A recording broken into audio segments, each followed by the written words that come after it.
pokračovali v našom programe. Verím, že ste sa občerstvili a káva nám postupne začne zaberať. Na úvod tohto druhého bloku ponúkneme trošku iný typ prezentácie.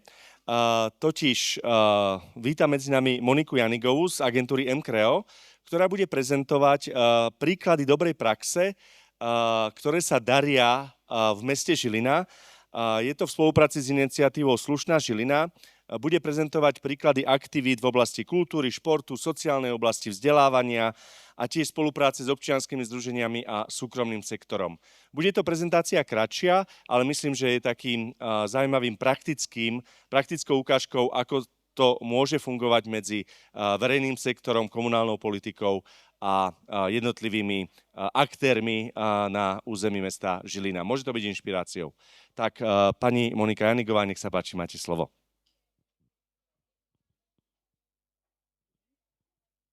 Ďakujem za privítanie. Je mi cťou vám dnes povedať o tomto peknom projekte mesta Žilina, ktorému my ako komunikačná agentúra robíme produkciu. A teda vám povedať, čo prináša aj pre deti, pre školstvo a samozrejme, že budem veľmi rada, keď nám nejakým spôsobom doručíte vaše nápady, vylepšenia, ktoré keď uvidíte, čo robíme, sa vám pri tomto projekte vybavia.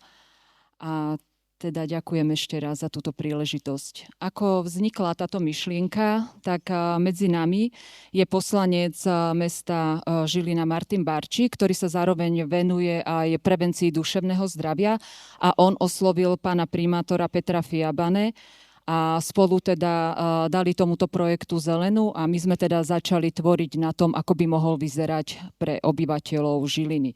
Ide to, ako povedal už pán Hrkút, o dlhodobú iniciatívu mesta Žilina, ktorá sa zameriava na kultivovanie vzťahov medzi ľuďmi a mestu teda záleží na tom, aby sa ľudia navzájom medzi sebou rešpektovali, pretože v takom meste sa potom dobre žije. Ide o prvú iniciatívu tohto druhu na Slovensku. Zatiaľ sme nezaznamenali, že by nejaká obec alebo mesto robila niečo podobné. Vo svete je to veľmi bežné, v kanadských mestách, v amerických mestách, na tom robia roky, takisto veľa robia v Škandinávii, alebo potom aj také organizácie ako UEFA, to môžete vidieť v televízii, alebo aj v ich aktivitách, ktoré robia. A samozrejme, že sú potom už tieto projekty v krajinách ako Singapur, kde už bežia 47 rokov. 47 rokov pracujú na tom, čo my sme vlastne začali a spustili tento rok pred 2 mesiacmi.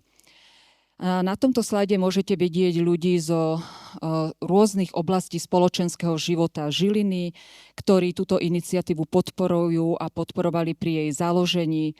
A hneď na úvod by som povedala, že môžete vidieť aj slušnosť začína u mňa, je taký hlavný slogan, ktorý mám teda ja aj tiež pripnutý a nosia ho aj títo ľudia, ambasadori, ktorí túto myšlienku šíria ďalej medzi ľuďmi. Aj preto som tu dnes ja, že je tu väčšina z vás Žilinčanov a možno ste niektorí o iniciatíve počuli, ale tí, ktorí ste ešte nepočuli, tak som rada, že vám to môžem dnes o nej povedať. Začali sme teda, ako som povedala, pred 2 mesiacmi a to bolo prieskumom o tom, že či sú Žilinčania slušní, takýto názov sme mu dali.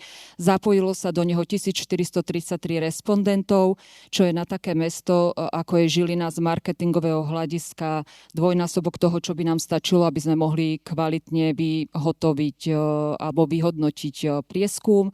A bol zameraný teda na témy spoločenského života rovnako, a to je kultúra, šport, online správanie, doprava, mládež, úcta k starším, voľný čas.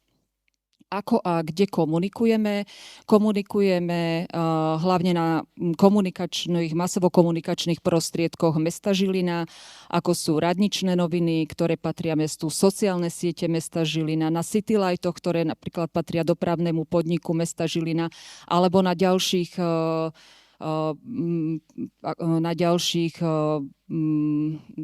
ďalších priestoroch, ktoré nám poskytnú aj partneri, ktorí k nám teda postupne prichádzajú. Ako komunikujeme? Zvolili sme síce v kampani štýl týkanie, ale sa snažíme komunikovať úctivo, nepoučať ľudí a skôr im tak vysvetľovať všetko okolo iniciatívy. Začali sme teda prieskumom, ale každý mesiac budeme tento prieskum vyhodnocovať a v podobe nejakých moderných infografík ho prinášať zasa cez tieto masovo-komunikačné prostriedky ľuďom. Hlavným takým teda centrálnym priestorom na komunikáciu prieskumu je webová stránka slušnažilina.sk, kde teda nájdete všetky iniciatívy, všetky videá, všetky články, všetky podporné aktivity. Nájdete tam aj slušné miesta vo verejnom priestore a slušné miesta v súkromnej sfére. Tu už sú prví partneri, ktorí sa k nám k iniciatíve zapojili a postupne teda naozaj nejde všetko naraz, priberáme ďalších a takouto nálepkou toto miesto je slušné miesto, označujeme aj podniky našich partnerov alebo organizácie, ktoré sa teda k nám pridávajú. Prečo som aj tu, že veľmi veľa aktivít robíme v školách a zamerali sme sa tento rok na hlavne prvý stupeň základných škôl v Žiline, a kde teda prostredníctvom mikroinfluencera, ktorý sa dokáže veľmi pekne priblížiť deťom, im vysvetľujeme tému slušnosti cez rôzne hádanky, kvízy, interaktívne časti. A ja by som vám možno viac ako to, keď vám o tom budem hovoriť, tak by som vám pustila video, ktoré bolo teda vytvorené pre sociálnu sieť mesta Žilina, kde sme ho teda komunikovali, že ako to robíme. A vy si ho takisto môžete naskenovať prostredníctvom tohto QR kódu. A ešte možno k tomu poviem, že celý koncept sme vymysleli s týmto pánom, ktorý vlastne sa týmto detičkám prihovára, a rovnako sme vymysleli aj postavy zo zvieracej ríše, ktoré rešpektujú slušnosť, a o tom deťom hovoríme. Všetko bolo originálne vymyslené pre tento projekt. A týchto besied plánujeme uskutočniť v meste Žilina 28. Aktuálne sme tak v polovici. Tak ak dovolíte, ja pustím to video. Ďakujem. Takže krátke videjko k besedám na školách. Okrem toho komunikujeme slušnosť aj vo verejnej doprave, nielen prostredníctvom Citylightu, kde už teda môžete vidieť aj prvé výsledky prieskumu, ale aj na plagátoch, LED-obrazovkách, ktoré môžete vidieť v autobusoch, a také tie headliny, ktoré komunikujeme v rámci iniciatívy, sú napríklad: keď blokuješ dvere, meškajú všetci. Najprv dovolíme vystúpiť, až potom nastúpime. Pozri sa okolo seba, možno si niekto potrebuje sadnúť. A vždy sa snažíme tieto headliny personifikovať podľa toho, že na koho sa zameriavame. Napríklad, keď sme v divadle, tak je to viac zamerané na kultúru, a keď sme napríklad v autobuse, tak vyslovene týka verejnej dopravy. Sme veľmi radi, že túto našu iniciatívu podporujú aj dva silné kluby, či už je to MŠK Žilina alebo MSHK Žilina, a teda keď bežal prieskum, tak nás podporovali aj tým, že môžete vidieť na perimetri, naň odkazovali, alebo tu na kocke.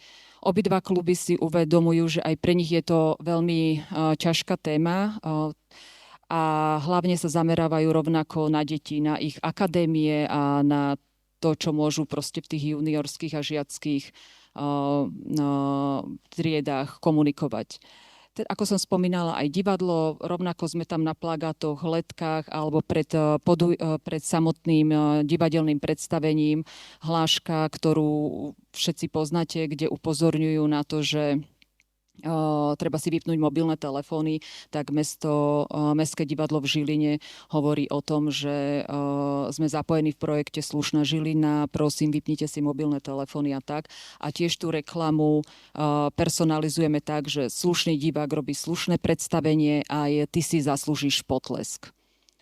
Možno ešte na záver mojej prezentácie, mám 50 sekúnd, ale viem, že to stihneme, je toto video, ktoré by som vám tiež rada pustila na záver teda. A ďakujem vám veľmi pekne za pozornosť, a ako som povedala v úvode, budem teda veľmi rada, ak nám napíšete na stránku akýkoľvek váš podnet, alebo budete mať nápad, ako môžeme zapojiť vašu školu. Naopak, my budeme veľmi radi za túto príležitosť. Ďakujem. Že dialóg je v dnešnej dobe veľmi dôležitý. Dostávame sa do časov, keď sa dialóg proste prerušuje a ostáva to len pri nejakých monológoch dvoch veľmi nahnevaných strán. Slušnosť je pre mňa osobne pocit bezpečia. Slušnosť pre mňa znamená v prvom rade rešpekt. Rešpekt jeden druhému, schopnosť sa otvorene rozprávať, schopnosť rozprávať bez konfliktov, schopnosť hľadať riešenia, schopnosť budovať krajšiu a lepšiu budúcnosť. Slušnosť teda pre mňa znamená to, že rešpektujeme každého, ktorý je okolo nás. Ako zástupcu Mládežnej akadémie Meška Žilina sa snažíme chlapcov vyvolávať slušnosť v tom, že ich vychováme v tom, že v tom športovom prostredí sa môže nastať nejaká športová krivda, ale musia stále tie emócie v sebe zadržiavať a pochopiť, že chybu môže spraviť každý, pochopiť tej chybe a samozrejme slušne na ňu reagovať. Pre mňa je slušnosť aj o láske, o prijatí, o tolerancii, o všímaní si ľudí, ktorí sú okolo mňa, o rešpekte, o tolerancii. Ja vám veľmi pekne ďakujem a príjemný zvyšok dňa.